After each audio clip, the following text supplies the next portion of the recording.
My dear Dhamma children, Dhamma brothers and sisters, we have all assembled here on this sacred land to express our feelings of gratitude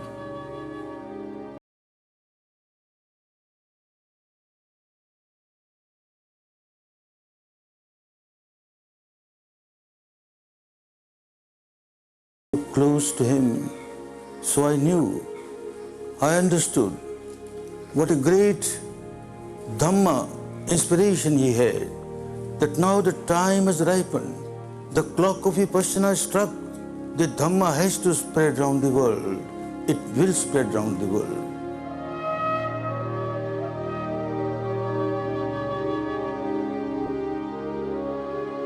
Many of you have come from far off places, from different countries, from about 30 countries of the world, and you are fortunate that you have come on this Dhamma land, which has preserved, maintained the Dhamma in its pristine purity for us. It is a real pilgrimage to the sacred land.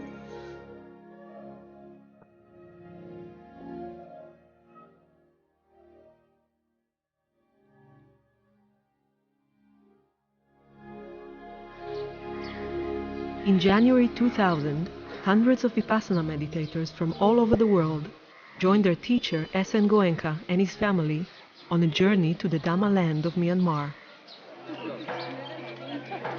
On this special occasion, marking the 100th anniversary of the birth of his teacher, Sayagyi Uba Khin, Goenkaji wanted to show the people of Myanmar the great impact Sayagyi's teaching has had in other countries. He also wanted Vipassana students to come and discover a land that has kept the torch of Dhamma bright through the millennia. The centenary celebrations started with a Vipassana seminar at Dhammajyoti, the center built by Goenkaji's students in central Yangon.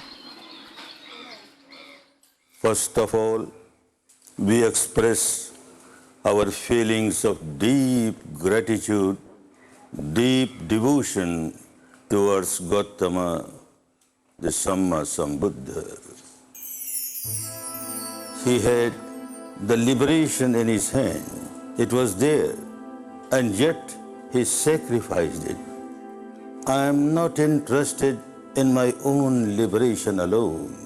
I want to become a Samma Sambuddha so that I can serve countless beings and help them to come out of their misery, get liberated. All the pains that he took to reach that stage, everyone feels that he actually worked for me. If he had not worked so much, how could I have got Dhamma? How could I have got the path of liberation? A few hundred years after the Buddha had passed away, His teaching disappeared from India, where he had lived and taught. But the Ganges of Dhamma kept on flowing in the neighboring country of Myanmar.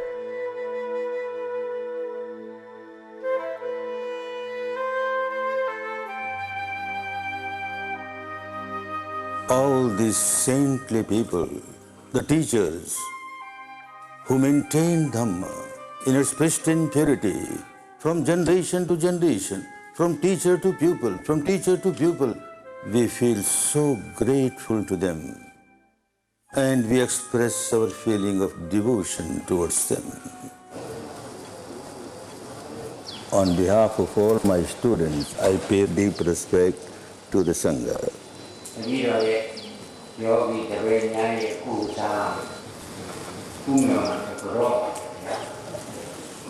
Their blessing is so valuable for me.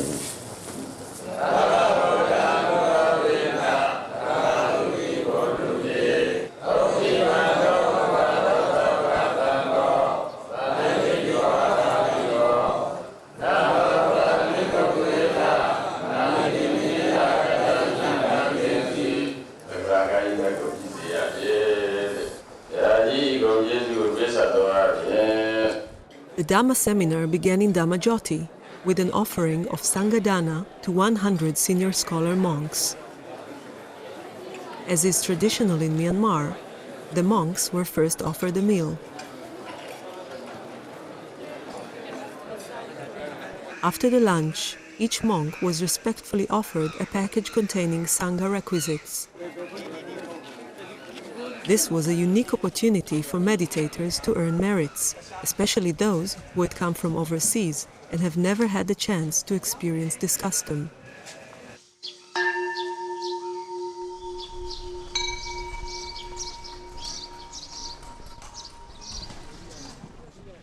Every morning, all over Myanmar, monks set out on their alms round.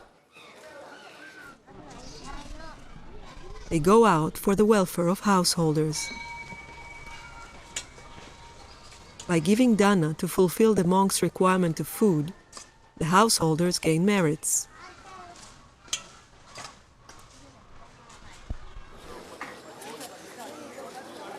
In the Goenka family house in Yangon, the noble tradition of giving alms is maintained, as it is in any other house in Myanmar.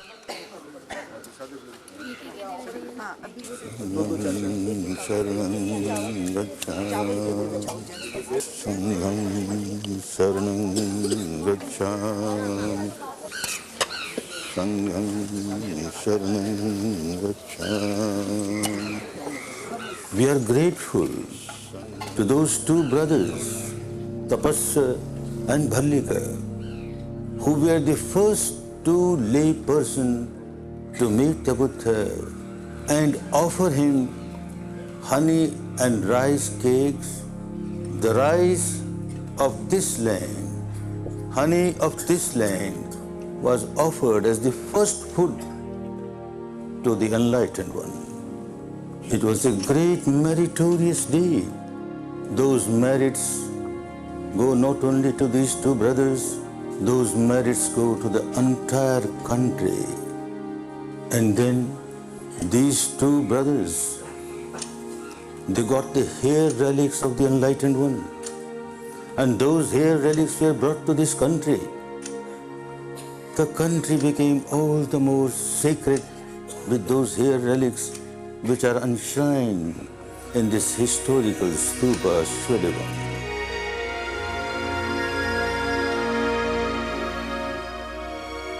The vibrations of this wonderful Shwedagon with the relics of the hair of the enlightened one is not only helping this country, but is helping the entire mankind. People come and pay respect here, they get benefit of these vibrations, and they keep on walking on the path of Dhamma to get liberated.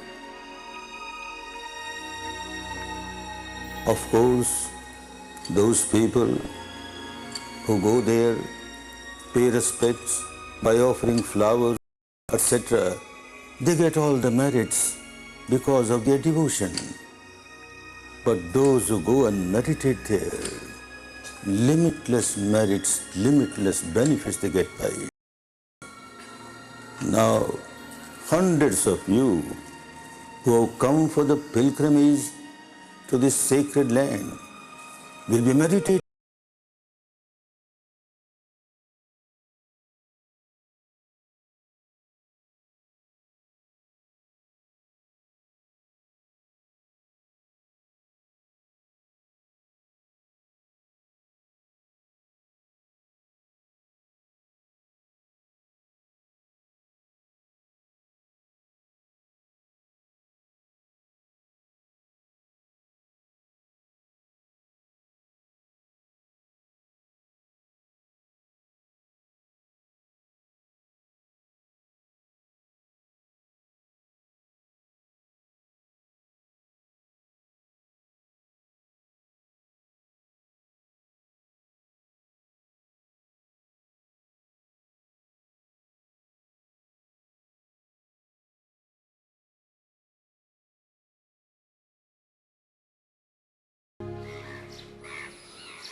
Visiting and meditating at the Shwedagon Pagoda was such an inspiring event that Goenkaji and the pilgrims have made it a daily routine during their stay in Yangon.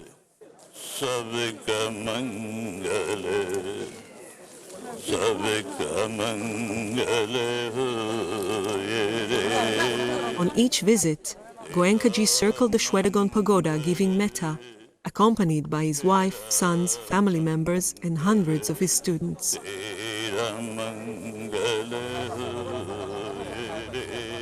And then, again we remember the great Emperor Ashoka, when he sent Dhammaduta to different countries. 2 Dhammaduta were sent to this sacred land, Sona and Uttara. And that was the time when the Dhamma in its pristine purity got strongly established in this part of the world. We express our feeling of gratitude, great gratitude, deep gratitude towards these 2 Arhants who did wonderful job to get the Dhamma established in this part of the world, both Pariyatti as well as Patipatti. Remain alert, remain attentive from moment to moment, aware of respiration when you are practicing Anapana, and aware of sensations when you are practicing Vipassana.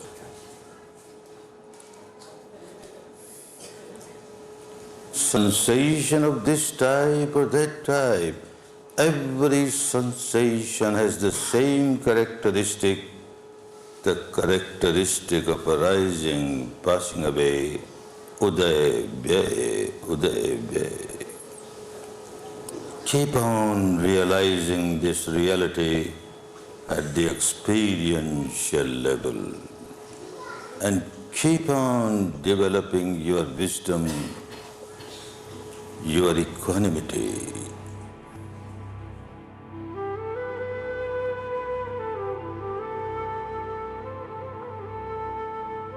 Caring for such a large number of meditators who came on this pilgrimage to Myanmar was not an easy task.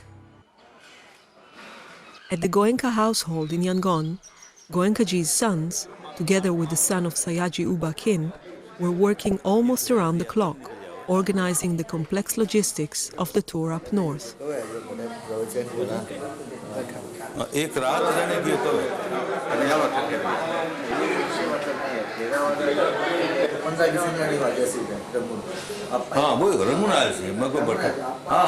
A major help came from the Venerable Bhikkhu Ashinya Nisara, who offered to host the pilgrims in his monastery in the Sagai Hills near Mandalay. From there, they would set out to visit the sacred places nearby. People, when they come from outside, they want to see things specially connected with Vipassana. So they would go to Lady Seattle place, and now as you say, it has developed so much, they'll be very happy. 50 morning, all of meditators who come to Sagai, they're going to sit in together in the same one place. 1 hour sitting there, meditation, very good. They will get good vibration of Sagai.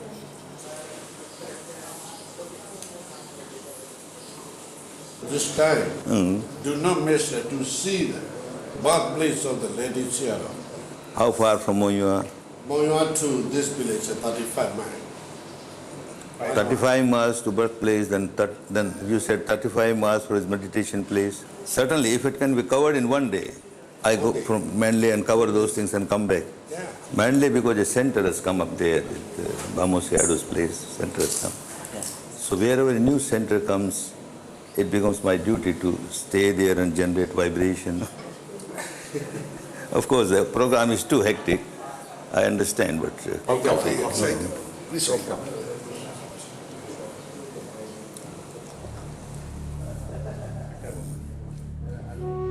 And then, 800 years ago, one name comes up before us, Arhant Dhammadasi, Singh Arhant.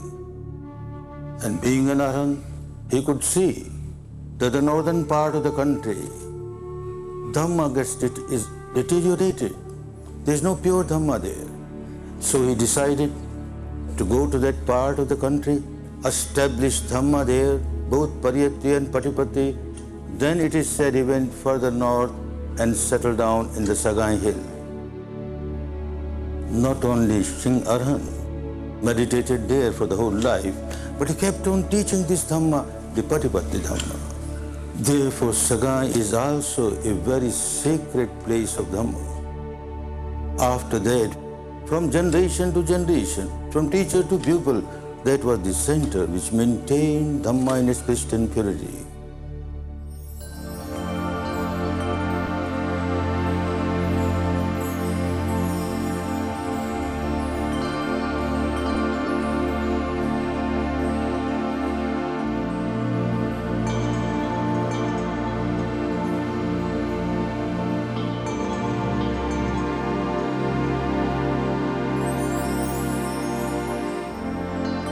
The centenary seminar in Yangon was concluded, and the Dhamma tour had set out on its way up north.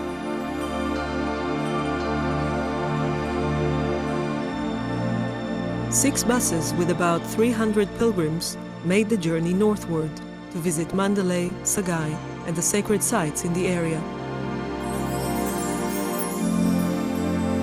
The pilgrims received a joyous and affectionate welcome by local meditators, schoolchildren, and monks wherever they went.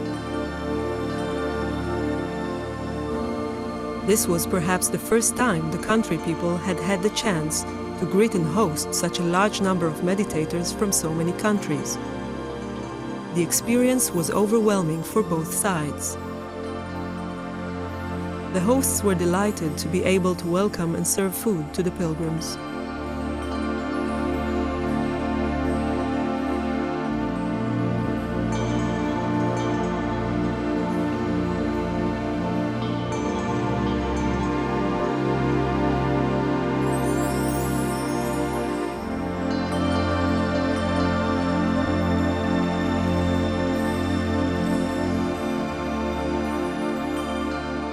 The tour had reached Mandalay, the old capital of the country, where Goenkaji paid a visit to the local Vipassana center.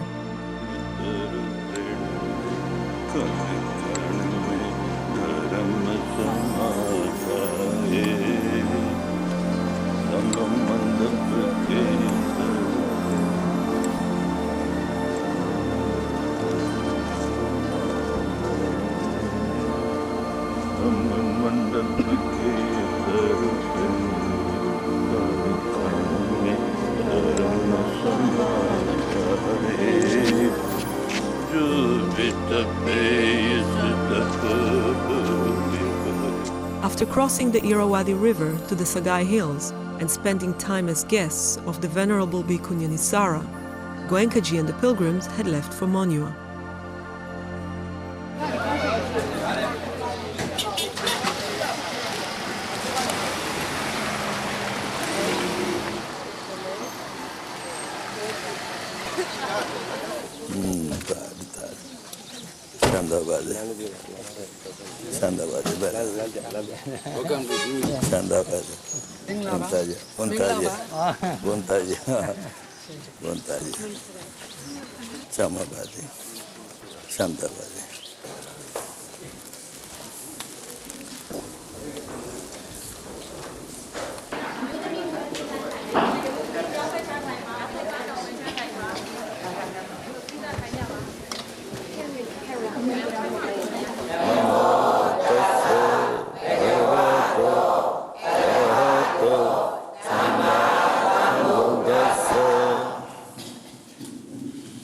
Dhamma brothers and sisters of this sacred city of Monua, this place became all the more sacred when about 170 years ago a wonderful personality took birth here.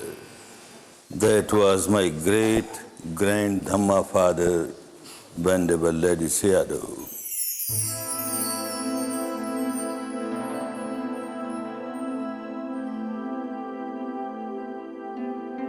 He was such a brilliant scholar of Pariyatti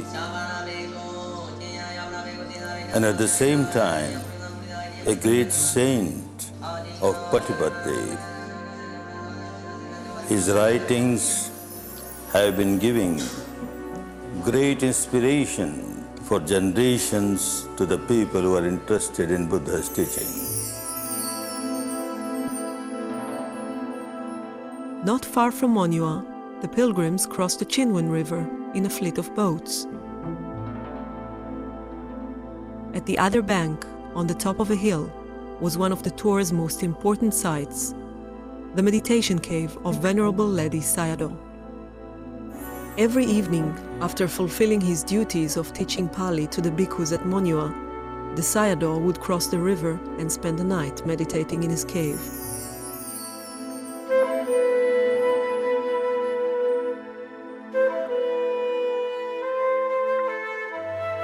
He was such a far-sighted person. He could see that when 2,500 years are over, after the Buddha, Dhamma will spread around the world. So he made preparation for that. He could realize that in the countries where people have got respect and devotion towards Buddha, the monks are the proper people. They can teach. But in most part of the world, people have no respect for Buddha because they don't know anything about Buddha or his teaching.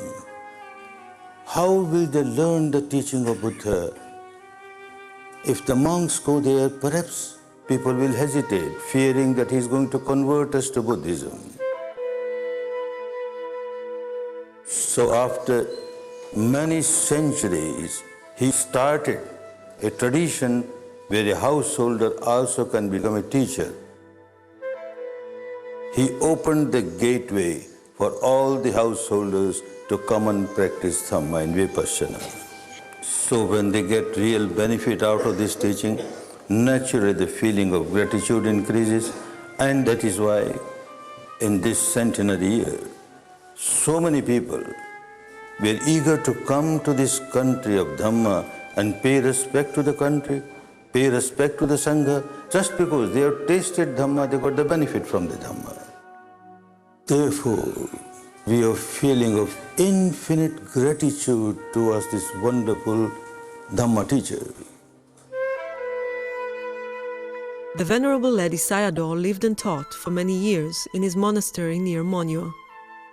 Today, his successor, the 9th Ledi Sayadaw, is the abbot of the monastery. Goenkaji and the pilgrims came to pay respects to the Sayadaw, who gave them his blessings. The Sayadaw said, "The meeting together of all of us in this great place established by Ledi Sayadaw is like the meeting of long-separated family members."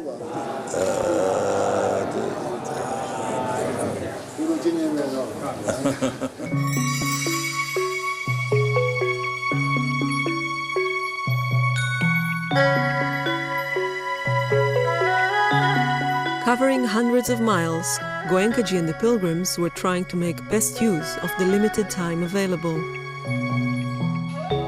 They stopped at famous pagodas, such as the stupa on the balancing rock at Chetyo, and places of meditation where past teachers of Vipassana practiced the technique of liberation. In each place, Goenkaji met and paid respect to the local Sangha. A wholesome life, good for you. Public talks were organized for large audiences throughout the pilgrimage. This behavior pattern deep inside at the root level of the mind, it generates addiction. Addiction not only towards alcohol or drug, etc., but addiction towards craving, towards aversion, towards ego, all kinds of impurities. One gets addicted and one keeps on multiplying them.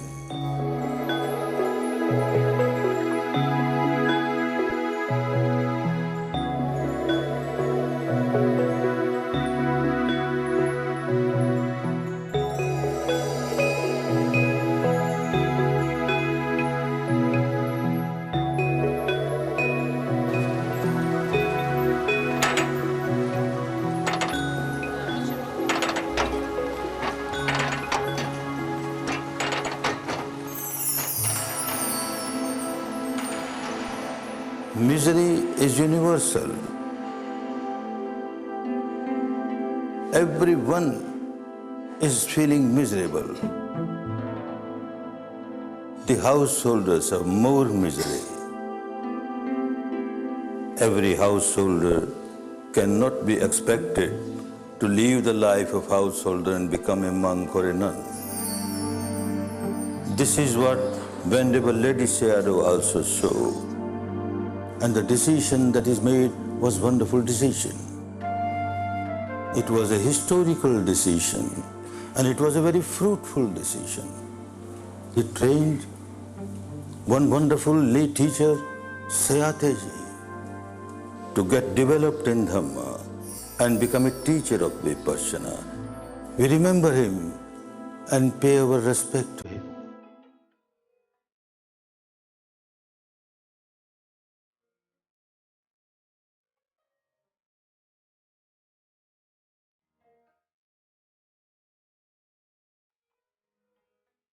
Sayataji was a farmer living in a small village near Yangon.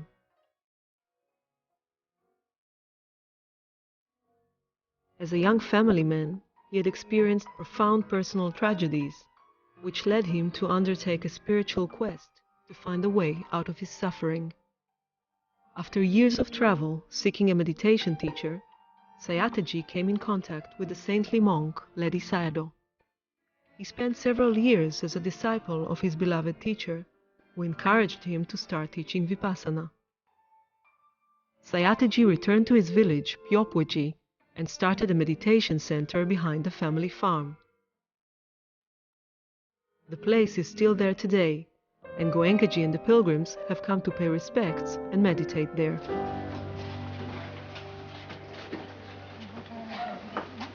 Lady Sayadaw's Dhamma vision is becoming true now. Dhamma is spreading. It would not have been possible if Sayataji was not a successful household teacher. My Dhamma father, Sayaji Uba Khin, personally brought me here to pay respect to this very fertile land which produces Dhamma. My grand Dhamma father, Sayataji, was also a cultivator, but he turned into a Dhamma cultivator. He started sowing seeds of Dhamma.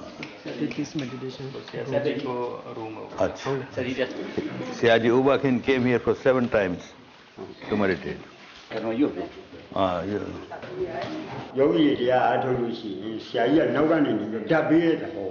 In those days, meditation was done here. Sayaji Uba Khin will also come here, other students will come here, and Sayataji will sit there. From there he will give metta, give strength to the meditators. Although in the attire of a family man, a lay person. Inside, he lived the life of a monk. So very much pure was his life that people will keep inspiration by his life. Therefore, we express our feeling of infinite gratitude towards Sayataji. This is the sacred land where Sayaji Uba Khin got his second birth, coming out of the shell of ignorance under the guidance of Sayataji.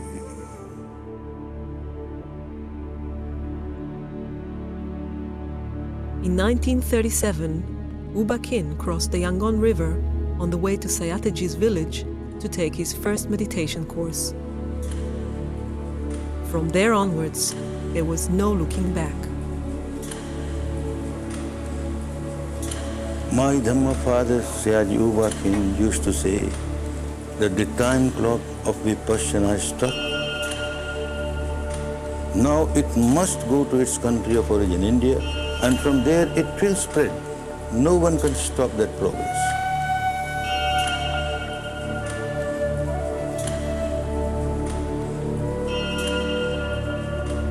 Uba Khin combined his profound dedication to Dhamma with his devotion to government service throughout his life. He was one of the most distinguished civil servants of his time in Myanmar.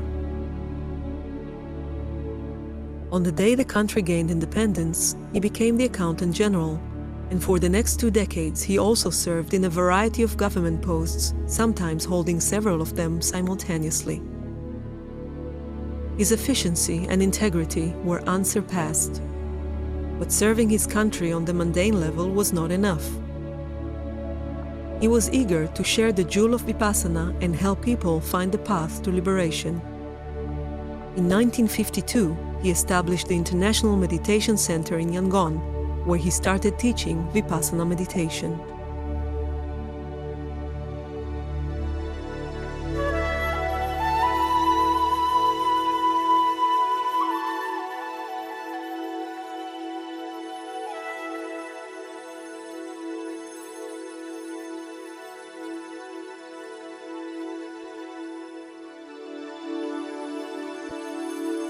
As a teacher, Uba Khin insisted on strict discipline, but at the same time, he showed immeasurable love and compassion.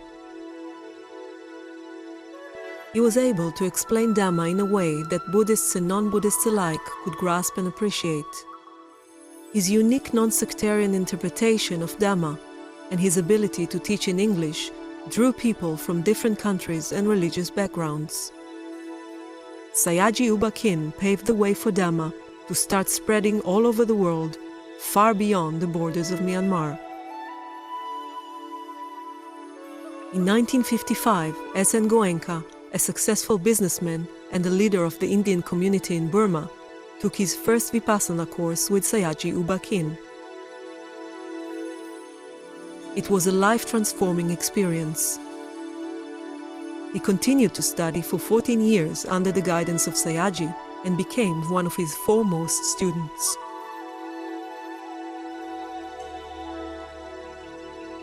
We remember this brilliant shining star in the galaxy of Dhamma, Sayaji Uba Khin, my Dhamma father. He had so much love and compassion for the entire suffering humanity, but special love and compassion for India. He kept on saying that I have to pay back the debt of gratitude. This wonderful, invaluable Dhamma came from India, and today India is bankrupt. They don't have Dhamma. He very much wanted to go himself to give Dhamma, but due to certain reasons he could not go. And a situation arose due to which, even as a Burmese citizen, I got a passport to go to India. He was so happy, so pleased. Now you will go as my representative and you will fulfill my mission, my vision. I had my own hesitation, because I knew my limitation. But he encouraged, saying that you have nothing to worry because Dhamma is going there. And through you, I am going there, and you will be successful, you need not worry. It was all the power of Sayaji Uba Khin. It was all the blessing of Sayaji Uba Khin that within 1 month, the first course of 10 days was given in India. And then after that, the Ganges of Dhamma started flowing throughout the country, courses after courses, courses after courses, unbelievable. And hundreds of people, thousands of people from around the world, they started coming to India and they started taking these courses. Unbelievable. It made me feel all the more that I am just a representative of Sayaji. I am just a representative of Sayaji. Everything is done by Dhamma, everything is done by Sayaji Uba Khin.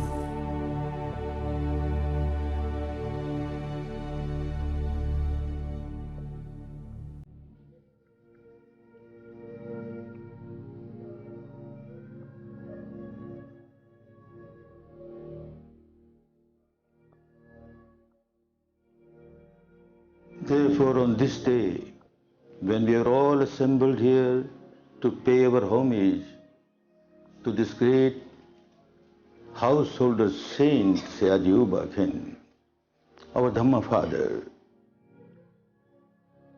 the only way to pay real respect to Sayaji Uba Khin is live the life of pure Dhamma. Be a good example of somebody living the life of pure Dhamma, and keep on serving people egolessly, always thinking I am the representative of Sayaji Uba Khin. May the Dhamma vision, may the Dhamma mission of that great teacher Sayaji Uba Khin get fulfilled. May more and more people around the world get benefited by this wonderful Dhamma. May all come out of their suffering. May all be happy, be peaceful, be liberated.